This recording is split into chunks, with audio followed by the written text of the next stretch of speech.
What's up guys? Hopefully you're all doing well. So obviously I wanted to talk about the Inums today. So one of my issues with them, I mean obviously you post a comment, you get branded as a troll or a hater or whatever. To be honest, I'd rather be a troll and a hater than be a bodyguard for one of the most controversial families on the internet. I think that goes without saying, but it's at the end of the day, like, it's so hard. The reason I post comments every day on their channel, on their vlogs, is because I like winding the iFam up. I see, I somewhat seem to get that enjoyment out of winding the iFam up a little bit. I mean, most of the things the iFam say, don't really get to me. They can say, as far as I'm concerned, they can say what they like. It doesn't affect me. It doesn't get to me. I don't care about what they say or about what their opinions are of me. It's just like, why would I care about what any of those people or any of the iFam actually think about me? I don't care about that at all, as far as I'm concerned. The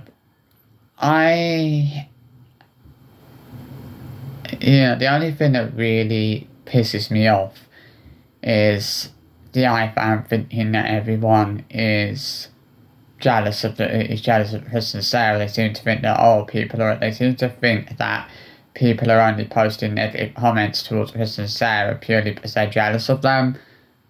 No, it has nothing to do with that. It feels like the only decent insult that any of the iFam actually have is to accuse somebody of being jealous. It's all you see practically every day is comments from the iFam saying that people are just jealous of Chris and Sarah. And, it's gotten incredibly boring hearing that, hearing the iFam come out with that all the time. Because nobody is or ever will be jealous of the Inums. Like, nobody ever has a reason to be jealous of the Inums. Yeah, they have a little bit of money, so what? Like, that's anything to be jealous of. As far as I'm concerned, the Inums could have £10 billion, and I wouldn't even, and I wouldn't be jealous of them. They could have like £20 billion, and I still wouldn't be jealous of them. I would never care. To be honest, at the end of the day, I don't care how much money the Inums have or don't have. As far as I'm concerned, no matter how much money they have, I will never be jealous of them. But as far as I'm concerned, it's like, why do they have that money they have? Whereas what people need to think about. They say, we're jealous of the Inums because they have so much money, but they need to stop and think about where that money has actually come from. Because whether they care to admit it or not, YouTube is their main source of income. At the end of the day, it's the kids that have made them that money. Because at the end of the day, let's face it, right, if it was just Chris and Sarah in the vlogs, they wouldn't be getting as many views. So then they wouldn't be making as much money. We all know that kids being in the vlogs gets them more views and it makes them more money. So in a way, basically they are making money off their kids because them having kids in the vlogs is resulting in them basically being able to make more money. And they know that. A lot of family vloggers know that having kids in their videos will basically make them more money, will actually get them more views. And that's what the problem is here, is they know that without that, that if the kids are not in the videos won't get as many views. They know that if the kids are in the videos will get more views, which will result in them actually making more money. People don't stop to think about things like this. The only reason that a lot of these family vloggers have been as successful as they have been, and have made as much and have earned as much success as they have, is because of their kids. the parents' success has come off the back of their own kids. It's the kids that are the reason for for the parents' success at the end of the day. You know, it's a bit hard, I think these days, it feels like, sadly, it feels like, when you look at a lot of these family vloggers, it feels like they care about fame and fortune more than their own kids. It feels like it feels like they prioritise that over their kids every single time. That much has become very, blatantly obvious that, they're willing to prioritise fame and fortune over their own kids.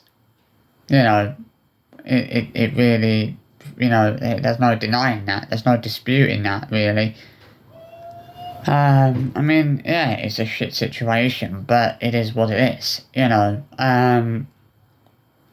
at the end of the day, these people that are supporting these family vloggers, they're basically enabling these family vloggers to do what they do, and to continue doing what they're doing, They're basically, it's just ridiculous, what they're basically saying is that they support child exploitation.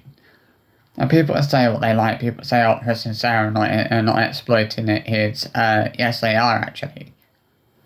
They are exploiting their kids, because at the end of the day, we all know that if, Isabel and Esme and Lila and Jace and Mila and Aurora were not in the videos wouldn't get as many views. But with the kids all being in the vlogs, it means that Chris and Sarah are making more money.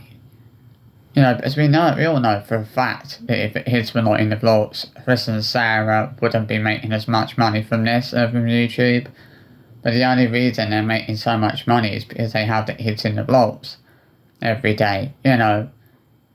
It's the kids that are bringing in the money. It's the kids that are it's the kids that are the reason that Chris and Sarah, are able to live the lifestyle they're living. At the end of it, we all know that Chris and Sarah wouldn't be able to live the lifestyle they're living if it wasn't for the kids. It has to be said. I know a lot of people won't agree with that, but it's a point that does necessarily have to be made, because I think it's a valid point at the end of the day. I think that, I think it is a valid point that necessarily does have to be made, and I think it's an important point to make. I don't know what to say. It's just ridiculous, absolutely ridiculous. It's just madness, really, absolutely madness. Absolute madness. I don't know what to say at this point. I really don't. I don't regret the fact that I hate on the Inhams. I don't feel bad about that. Because I don't get why people should feel bad about, hating on the Inhams and things like that. Because I don't see that as being something to be kind of, to feel bad about, to be honest. I just don't know what else, I don't know what else to say about them, really. It's gotten to the point where the iFam need to get their heads out of Chris and Sarah's backside. It's like the way they act like, Chris and Sarah's shit doesn't smell, and actually it does.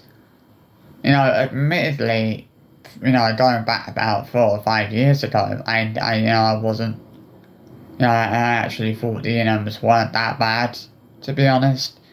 I feel like I kind of lost a lot of respect for them after the whole fake miscarriage incident, the whole miscarriage thing, or the fake miscarriage as it was. And then when she made this whole big thing about about having cancer or whatever it was as well. It was just ridiculous. That was enough. Was when I decided enough was enough, and I lost a lot of respect for them after that. I feel like any respect I had for them was lost after the Loch Lomond incident. That incident alone was shocking. The fact they claimed that the guy was banging on their door, being rude and aggressive. I've seen the video online of them being confronted by the guy from by the guy who from the high company.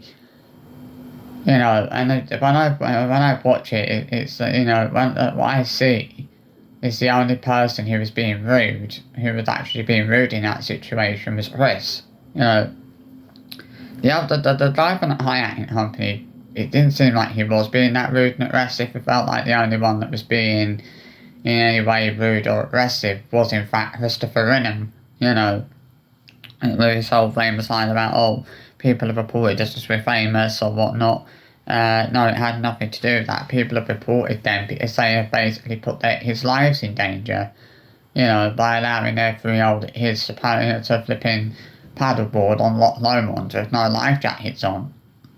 And I think in that situation, I think the people that reported them had every single right to do that, because what they had shown was pure ignorance towards the safety of their kids by not making sure that their kids were wearing paddleboards when they were not wearing life jackets. And you can clearly see that Chris and Sarah haven't actually learned anything from that incident, because even now they're still letting their kids go out in the water with no life jackets on, and they don't have their kids wearing life jackets when they probably should actually be wearing them. And that goes without saying. We've seen so many instances where the kids weren't wearing life jackets when they probably should have been wearing them. And it's always the same as of how Isla, Esme and Isabel are very strong swimmers. But the problem is, even the strongest of swimmers can still drown. Just because Esme, Isla and Isabel are strong swimmers, doesn't mean that drowning isn't a possibility. It doesn't mean they won't drown or they won't get into difficulties in the water. It's absolutely ridiculous. But they don't think that. It's like, oh, just because they think that because the girls are strong swimmers, they won't, nothing will happen, nothing will go wrong. But it doesn't just because they're strong swimmers doesn't automatically mean they won't get into difficulties in the water. It really is that simple. So moving on, we are looking. So obviously it's just, not really moving on, but I just think that there's been so many times where the Inhams have been defended over things that people should not have been defending them over, and the Loch Lomond incident was one of those things. It's just, it really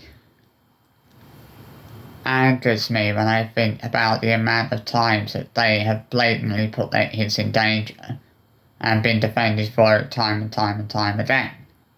It's like why are people defending them when they're quite blatantly putting their kids' lives in danger? We've seen multiple on this trip. We've seen them using people. We've seen them basically profiting off of somebody else's misfortune twice. We've seen that. We saw that with the car accident the other day. They were profiting off that. They were making a profit off the guy collapsing on the beach. They made the vlog about that, which they didn't need to. But obviously so many people were jumping to their defence and were saying that it wasn't that they hadn't done anything wrong, and all they had filmed was the helicopter and things like that. Like they hadn't, they were saying, it wasn't like they'd filmed the guy being given CPR and things like that, But they did. It just felt like they didn't need to make a vlog about that. Full stop. Like they didn't need to make a vlog about the fact that someone had collapsed on the beach. There was no real need for that. There was no excuses for that. There was no justification for that, you know. But it just shows how vile they can really be, and it just shows how low they are willing to stoop. You know, it's like every time I feel like every time I think they can stoop any lower, they somehow find a way to do that. They somehow find a way to stoop even lower. And you know, I think the problem is, I think these days, the reason that we're seeing a lot of things like this is because it's a pure desperation. I mean, if you look at the travel vlogs from this road trip alone, the views on their vlogs haven't exactly been amazing.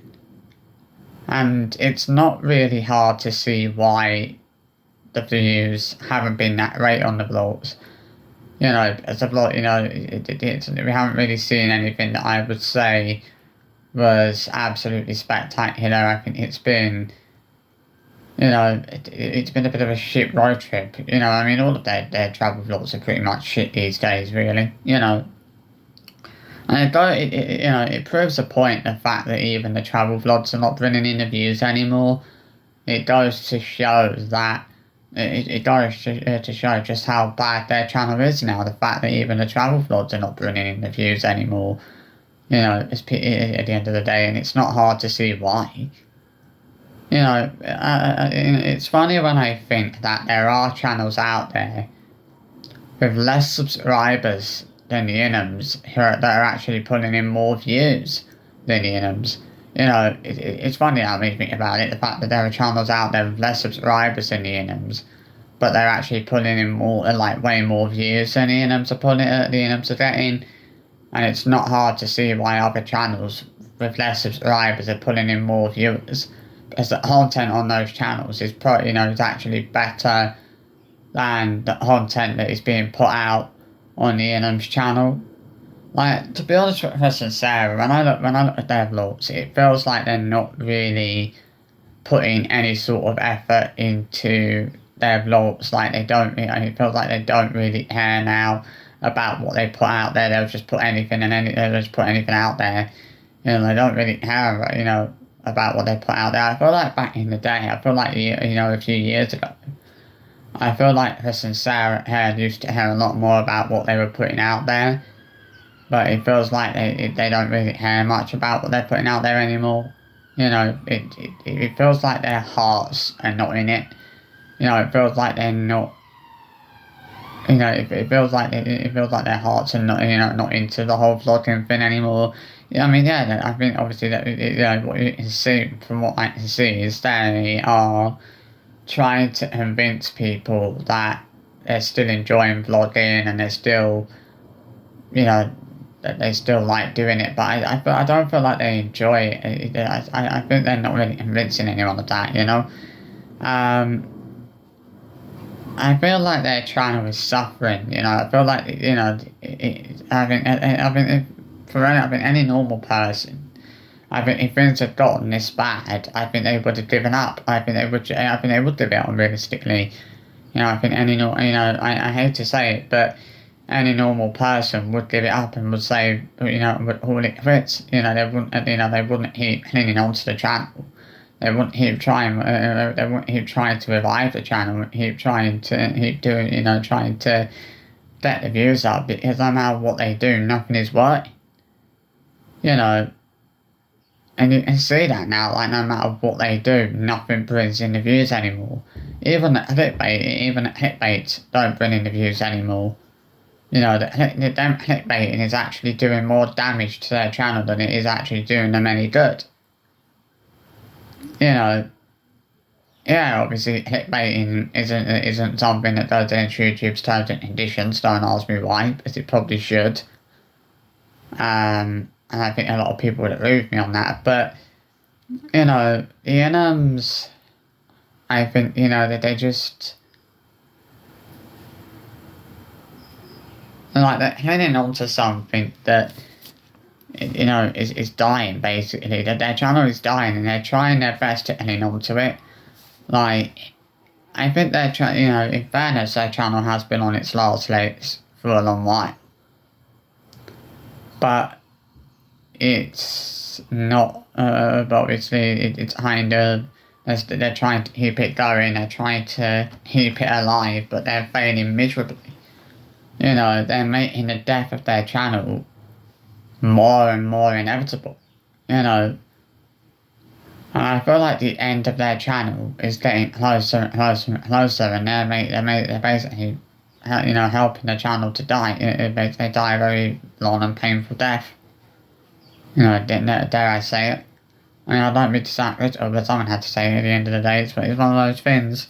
But yeah, I hope you've enjoyed this video. I'll see you all for another one very soon. Bye bye.